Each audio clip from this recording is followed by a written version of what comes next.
Hello everyone, welcome back to my channel Unifies Next Gen Learning. In today's video, we will learn past tense as we have already discussed present tense in previous video. तो चलिए शुरू करते हैं. What is past tense? Past tense होता क्या है? Past tense tells us about an action or event that already happened in the past. कोई भी ऐसा काम जो कि पहले बीत चुका है, हो चुका है, घटित हो चुका है, वो past tense में आता है. एग्जाम्पल क्या है? I watch the movie yesterday. Yesterday it means past, बीता हुआ कल. मैंने कल एक फिल्म देखी. Okay. Types of past tense. There are 4 types of past tense. 4 प्रकार होते हैं पास्ट टेंस के. Simple past tense, past continuous tense, past perfect tense and past perfect continuous tense. The first one is simple past tense and the structure is subject plus V2, second form of verb plus object. It is used for actions that happened and finished in the past. इसका उपयोग उन कार्यों के लिए किया जाता है जो पास्ट में हुए और उसी समय होकर समाप्त हो गए. जिस भी वाक्य के अंत में आपको ता था, ती थी, ते थे और या, ये इत्यादि मिले तो वैसे सेंटेंसेस जो होते हैं वो सिंपल पास्ट टेंस में आते हैं. एग्जाम्पल्स देखते हैं. I visited Delhi last year. मैं पिछले साल दिल्ली गया. इसका नेगेटिव बनाएंगे. I did not visit Delhi last year. मैं पिछले साल दिल्ली नहीं गया. स्ट्रक्चर देख लीजिए. यहाँ पे होगा did plus not plus V1. Okay. Interrogative कैसे बनेगा? Did I visit Delhi last year. क्या मैं पिछले साल दिल्ली गया? उसी तरह सी सैंग अ सॉन्ग. उसने एक गीत गाया. उसने एक गीत नहीं गाया. इसका नेगेटिव हुआ तो नेगेटिव कैसे बनेगा? She did not sing a song. Okay. और इसका इंटेरोगेटिव बनेगा did C Singh a song. ठीक है. Next is past continuous tense. और स्ट्रक्चर क्या है? Subject plus was verb plus V1 plus ING plus object. Used for actions that were happening at a particular time in the past.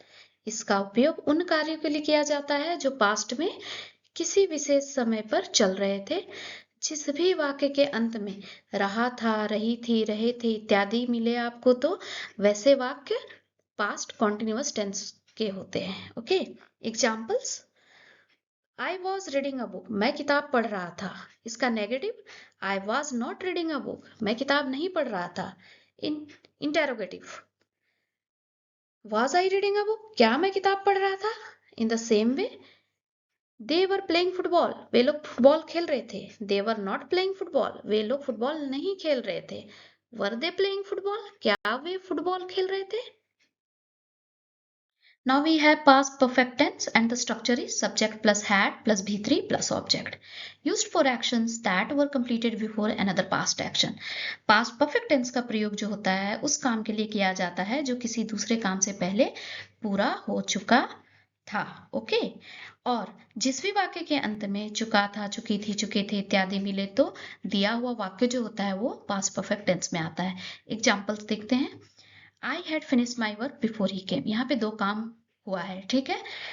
किसी ने अपना काम पूरा किया तब कोई आया. ठीक है. मैंने अपना काम पूरा कर लिया था उससे पहले कि वह आया. तो पहला काम पूरा हो गया है तब दूसरा काम हुआ है. ठीक है. और एग्जाम्पल्स हम लोग देखते हैं. She had gone to school before I woke up. मेरे उठने से पहले वह स्कूल जा चुकी थी. और examples. He had never seen the sea before. उसने पहले कभी समुद्र नहीं देखा था. यहाँ पर एक इंपॉर्टेंट नोट है. When two actions happened in the past, the one that happened first, पहले जो काम होता है takes past perfect tense. ठीक है. And the one that happened later, बाद में जो काम हो रहा है takes simple past tense. Okay, must remember it. Now the last one we have past perfect continuous tense. और स्ट्रक्चर है subject plus had been plus V1 plus ING plus object plus since for. Used for actions that were continuing for some time before another past action. इसका उपयोग उन कार्यों के लिए किया जाता है जो किसी समय तक पास्ट में चलते रहे थे. और इसको कैसे पहचान सकते हैं हम लोग? जिस वाक्य के अंत में से रहा था, से रही थी, से रहे थे ऐसा कुछ मिले आपको तो दिया हुआ वाक्य जो होता है वो पास्ट परफेक्ट कॉन्टिन्यूअस टेंस में आता है. एग्जाम्पल्स क्या है?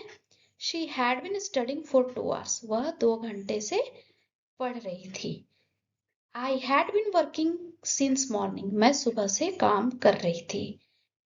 She had been waiting for an hour, वह 1 घंटे से इंतजार कर रही थी।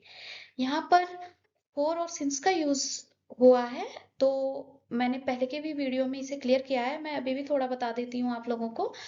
फॉर जो होता है वो ड्यूरेशन बताता है, और सिंस जो होता है वो सटीक टाइम, एग्जैक्ट टाइम बताता है। ठीक है, यहाँ पर कुछ कीवर्ड्स है जो भूतकाल को यानी पास्ट टेंस को दर्शाता है, जैसे कि यस्टरडे बीता हुआ कल, लास्ट वीक लास्ट ईयर पिछले हफ्ते पिछले साल, अगो पहले, when I was a child जब मैं बच्चा था, बिफोर आफ्टर पहले बाद में, और भी होते हैं जैसे वंस अपॉन अ टाइम एक समय की बात है। ओके, लास्ट में मैंने समरी डाली हुई है जहां पर आपको टाइप, सारे रूल्स और इंग्लिश हिंदी दोनों के ही एग्जाम्पल्स मैंने डाले हुए हैं। फिर भी अगर आपको कोई भी डाउट हो तो प्लीज कमेंट बॉक्स में कमेंट करें। Thank you for watching. If you liked my video, please like, share and subscribe. See you in the next video.